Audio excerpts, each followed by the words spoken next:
Okay, so when you open the program, it's gonna reopen with the last project you've used, and it's gonna be where you left it exactly. So if you want to make a new project, you click on the button in the top corner here, and in the new box you type a name. So we're gonna call it test 2, and I think you just press enter, and now that's what you've got when you have nothing. So the first thing would probably be to import some music. So click here again, and then on the audio you go and find a music file, which has to be wave, wave. So I don't know. I see I've got some. I don't know what they are.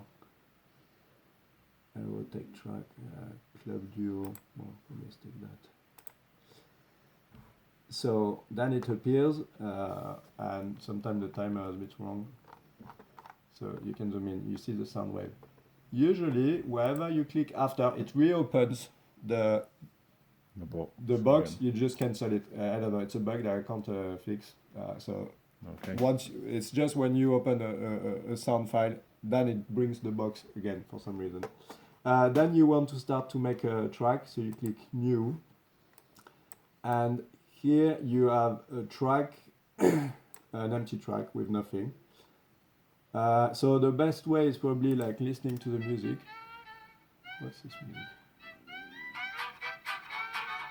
Is that yours? Sounds like Anetta's music. Yeah. So you might either want to put some markers with the little green button here, or the U key. You have to select your track first. When you create a new track, it's not necessarily selected. So I put some markers like here, which is like kind of the beginning. I just put them randomly, but where I can see the audio is kind of doing something. You would put them where you want exactly. Okay, then you can navigate with the bracket keys between the start and all the markers. Maybe then you split the track. And that's the thing. Okay, so what's funny here is like the track is actually empty. Maybe I'll try to fix that. So the first thing you need to do is actually drag that across and make a big block. And then you can split that block wherever you want. So now you've got loads of black blocks, which you can choose the color of by opening the little boxes.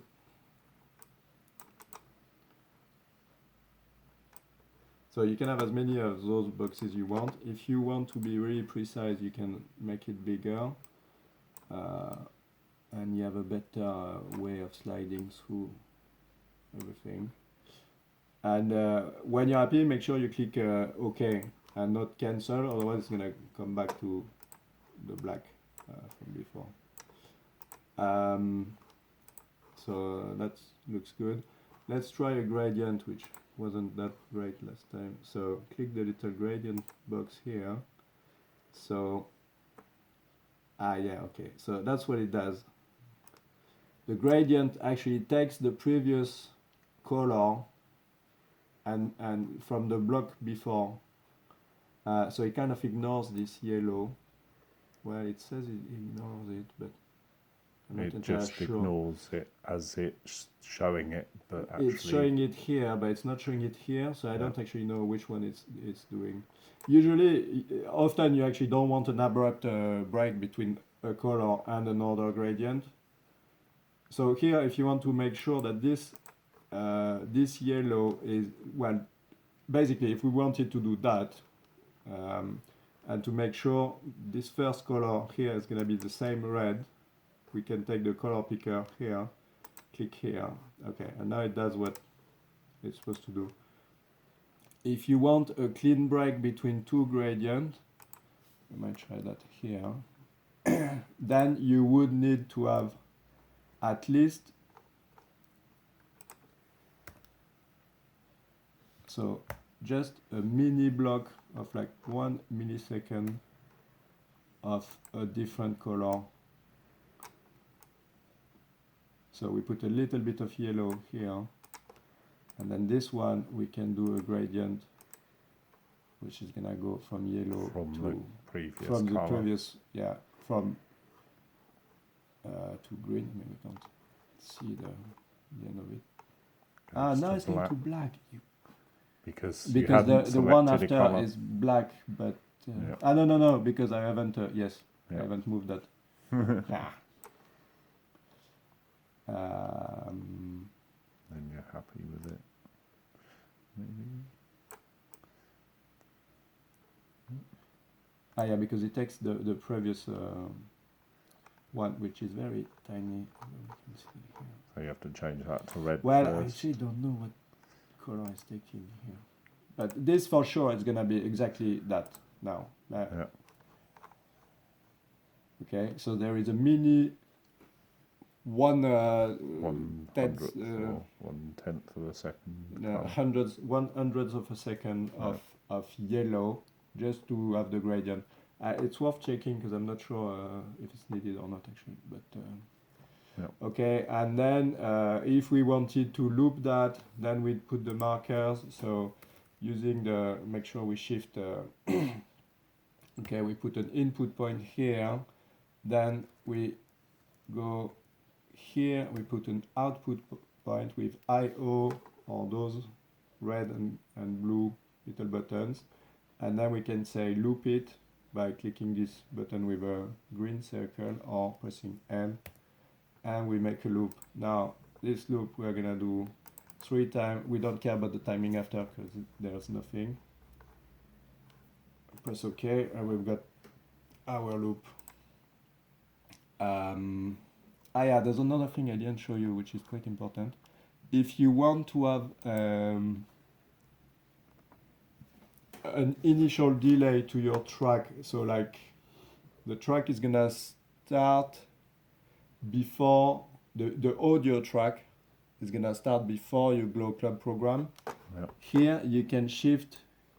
You can put that, and it should. That's one I should have checked before. It doesn't seem to be doing it.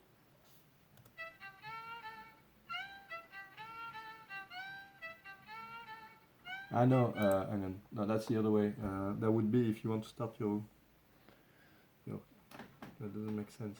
You wouldn't want to start the Glow Clubs before the music. audio.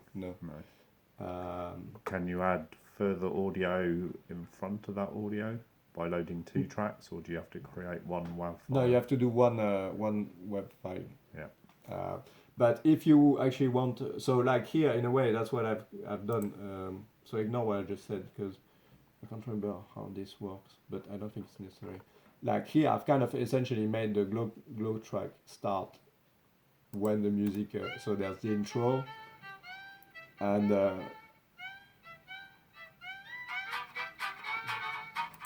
well, actually, if we wanted this to be the start point Of colour. of the track. Yeah. Hang on. So that should work.